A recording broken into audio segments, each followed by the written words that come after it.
ഈ വീഡിയോസ് ആദ്യമായിട്ട് കാണുന്നവരാണെങ്കിൽ സബ്സ്ക്രൈബ് ചെയ്യാൻ മറക്കല്ലേ. എന്നിട്ടൊരു സ്പെഷ്യൽ ഉണക്കമീൻ വറുത്തതാണ്.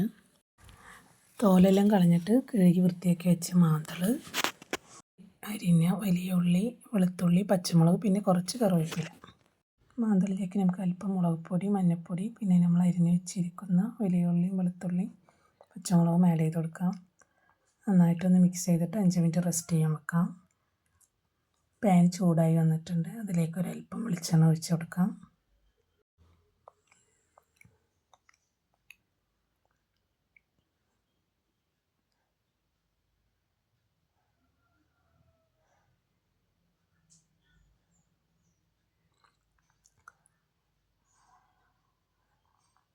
വെളിച്ചെണ്ണ ചൂടായി വന്നിട്ടുണ്ടെങ്കിൽ നമുക്ക് മാന്തൾ ആഡ് ചെയ്ത് കൊടുക്കാം.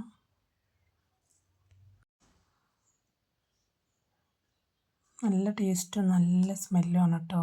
അങ്ങനെ മീൻ പൊരിച്ചാൽ, ഉണക്കമീൻ പൊരിച്ചാൽ ഗ്യാസ് ലോ സിമ്മിൽ വെച്ചിട്ട് വേണം നമുക്കത് മൊരിച്ചെടുക്കാൻ. ഈ ബാക്കിയുള്ള മസാലകൾ നമുക്ക് മാന്തളിലേക്ക് ആഡ് ചെയ്ത് കൊടുക്കാം. ഒരു സൈഡ് നന്നായിട്ട് മൊരിഞ്ഞ് വന്നിട്ടുണ്ടെങ്കിൽ നമുക്ക് മറിച്ചിട്ട് കൊടുക്കാം. നമ്മുടെ മീനെല്ലാം നല്ല മൊരിഞ്ഞ് വെന്ത് വന്നിട്ടുണ്ട്. പെട്ടെന്ന് ഉണ്ടാക്കാൻ പറ്റിയ നല്ല ടേസ്റ്റുള്ള ഒരു ഉണക്കമീൻ വറുത്തതാണ്. എല്ലാവരും ട്രൈ ചെയ്ത് നോക്കുക.